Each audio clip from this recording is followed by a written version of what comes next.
Right, this is my Discovery 2, a vehicle notorious for leaks. So we're going to go through the process of identifying the leaks, what the leaks are, why they're caused, removing the headlining, and fixing the leaks. I couldn't find any decent videos on this or decent pictures, especially on the sunroof itself or the removal of the trim, which are the two things that worry me the most. So I've just done a little video myself. Hopefully it'll help somebody else. So going through the most obvious places of discovery leaks first. Certainly in my car. The windscreen. It's not bonded very well. It can leak around the edges. In my case, the heated screen wasn't working either because of water ingress, so I just replaced the entire screen. So now I have a heated windscreen that doesn't leak. So the leak that was there, it was just above the driver's side.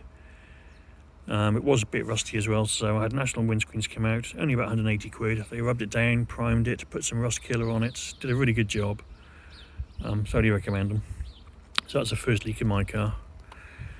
Second leak is up here, where the A-frame meets the gutter collects all the water, sends it to the front, and there's a leak here.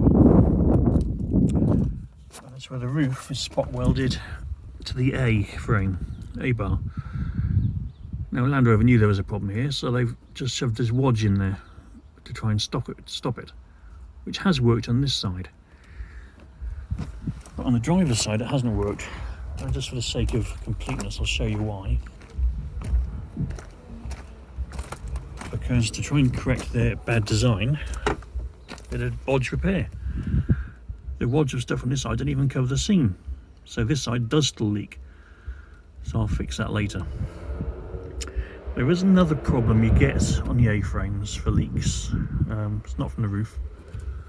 If we look at the sunroof here, water gets past the sunroof, gets into the drain tube here, runs down the tube, and the tube on the front runs down the A-pillar and disappears at the bottom of the chassis, about here.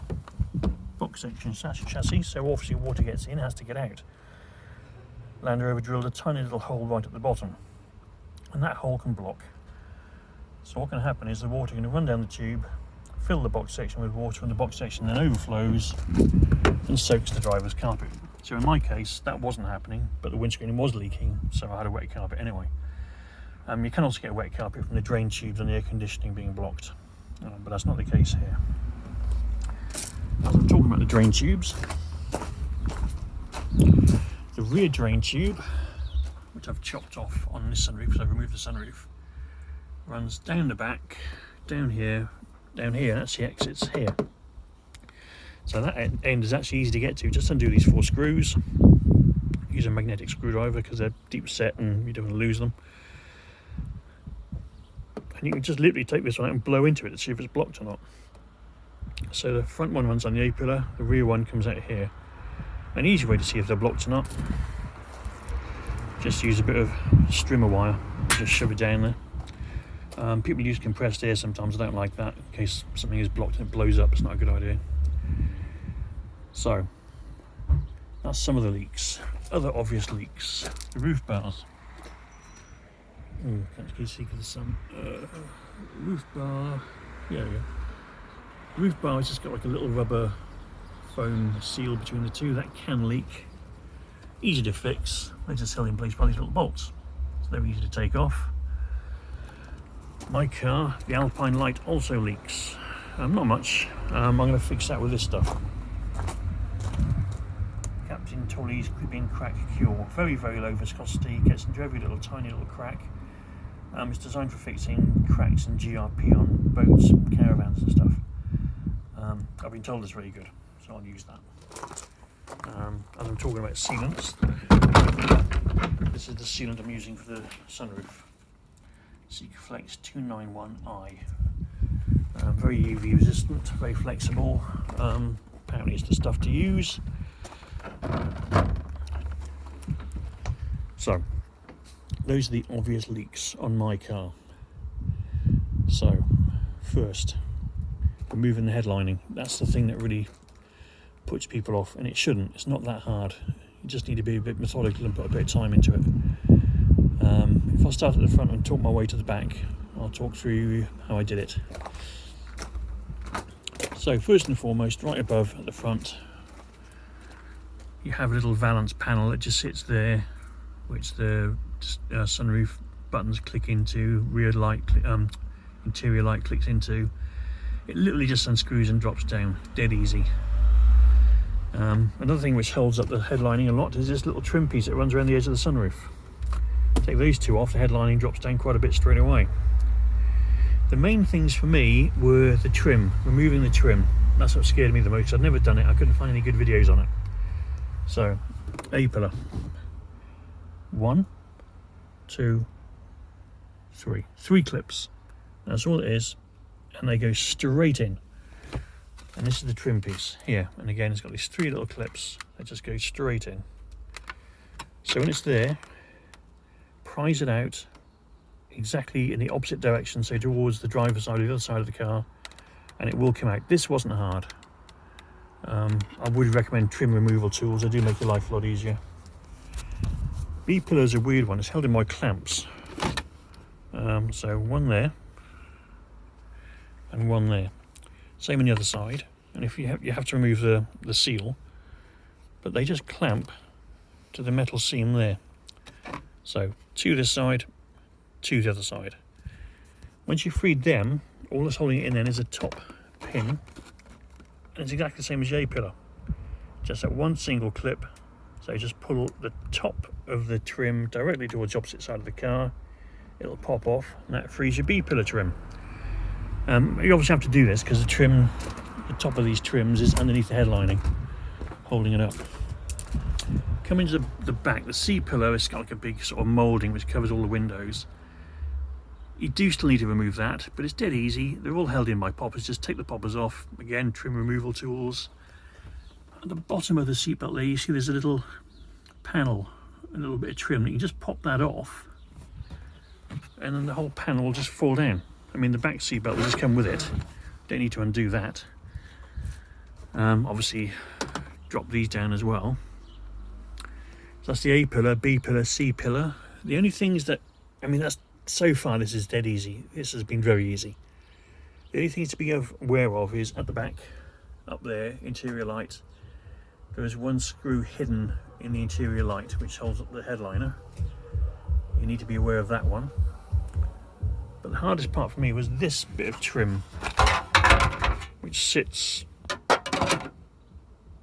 on the headrests up there. That's held on by 6 clips. Again, the sort of clips that are holding on the A and B pillars. It's a big piece of plastic. It feels really fragile. It feels like it's going to break. It didn't break with me. Other people it hasn't broken with. It's just having the confidence to take it off. Again, the trim removal tools made it a lot easier.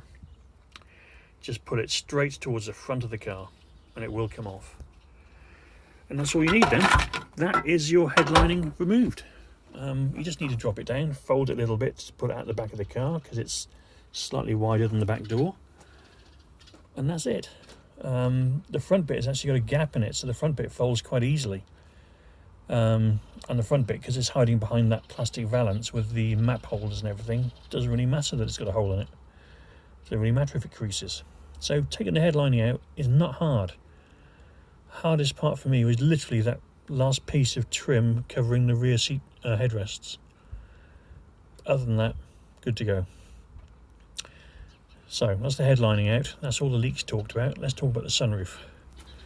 As you can see, I've got one out and one in. So let's look at the one that's in.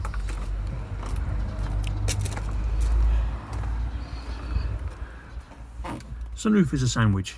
You've got the top piece that sits on top of the actual roof, and that's bonded to the roof. That is the seal that goes. That's the main reason you have leaks on a sunroof on a Discovery. You then have the bottom pan here, and the bottom pan is sandwiched and pinched to the top bit with these screws, Torx head bolts screws, 16 I think. They're not tight. In fact, I've just touched this one, it's loose, look. So they're not tight, not hard. I would use a screwdriver with a Torx head bit rather than a spanner, because they're not, it'll just take ages with the spanner. much faster with a screwdriver. So all you need to do is undo the bolts holding the motor on. So make sure it's all closed first. Undo the 3 bolts holding on the motor. And I will just mention the bolts, they're at the back. One bolt is really long, the other 2 aren't. The long bolt took me ages to unscrew, which gave me a false sense of confidence, because when I undid this one, it was only held in by 2 turns, pretty much. So it immediately dropped out, bounced in the car, and I lost it on my gravel drive. So it took me ages to fix that, or find that. So just a heads up, be careful that one of them is very, very short. So, undo your motor, 3 Torx head bolts, screws, easy. Undo the other 16 Torx head screws. I know the upper is separate from the lower. One thing you will need to do is just unplug the drain tube from the actual drain section. Annoyingly, I couldn't get it off on the back, so I had to chop it off. So if I go to the back, you see why I've had to chop it off. Look, same on the other side. But there you go, it's just a void. So underneath it's just a piece of just metal, just sheer sheet metal. Look, nothing exciting about it. At the top, it's the same. There's no moulding, there's no shaping, and that is the seal, or lack of it, which is causing the leak. That's your problem. The upper sunroof bonding to the actual roof. This is nothing. It's just a bit of dry foam and some manky mastic. That's your problem. So here is your lower pan, and this just drops straight down, dead easy. I've got trimmer wire here, that's what I'm using for checking the drain tubes are clear. Some people use compressed air, I wouldn't recommend that in case it blows something up. Trimmer wire is fine, it costs nothing and it's absolutely fine. So this is the lower, it just drops straight down, dead easy. The only thing to note is the front of it was held in by these 2 foam pads. I don't know why, so when I undid all the bolts it wouldn't come down, and it's because of this. So I ripped them off, the whole thing just drops down. And now we're here. The only thing you need to worry about on this part really is these drain tubes. This one looks the same as that one. This one was fine. This one leaked like an absolute git. So you can't tell by looking at them. Personally, I just replace them because these things can fracture over time as well. These haven't, but apparently they will. So for the sake of it, I'm just going to take these off and replace them. Dead easy, just whip them out, bit of bonding, bit of mastic, stick the new ones in, done. And that's the bottom pan done. You've obviously got to clean the seal around the sunroof. And then we have the sunroof itself. As you can see, this rubbish seal here, look. This is why the water's getting into your car, this. Just rubbish. So I'm going to clean that up, put a new seal on that, drop it down onto the top of the roof, and that's 99% of the sealing done. Worth mentioning, the glass itself, there's obviously a rubber seal between the glass and the top frame. That's where most people assume the water's coming from. It isn't. But I'm going to replace that as I've got it out anyway. And to replace that, that's just another set of Torx heads, 1, 2, 3, 4. Take them out, glass will pop out, that'll expose the seam, the seal, then you can repair the seal. The only thing really to mention with this is if you look at the front, that comes out cleanly from the frame of the Discovery. This bit's got bits that stick forward, look, and go under the lip. So when you're removing this, lift this edge first and put it backwards to free that. That's the only thing I'd say on that. And that's it. That's how you do it. That's the classic leak places on a Discovery, virtually all of which need to remove the headlining to get access to. Personally, I'd remove the headlining, sit in the car and get somebody to absolutely soak the car so you can see for certain where they're coming from. Removing the headlining, it's not that hard. It takes a little bit of time, but it's not hard. It's just a bit of spanner work, a bit of screw work. The hardest part is removing the trim panels, but now I've shown you how to do that. Hopefully you'll have confidence to do it. And then all that's left really is the sunroof, and that's 3 screws to undo the bolts, and then just undo the screws underneath, which separates the 2 parts, and then just pull them apart. That is it. And then all you're talking about is replacing that seal. And any half decent person knows how to play with a mastic gun, so that's not going to be challenging either. So there, now you've actually seen it inside and out, top and bottom, start to finish. Hopefully have confidence to give it yourself. Cheers.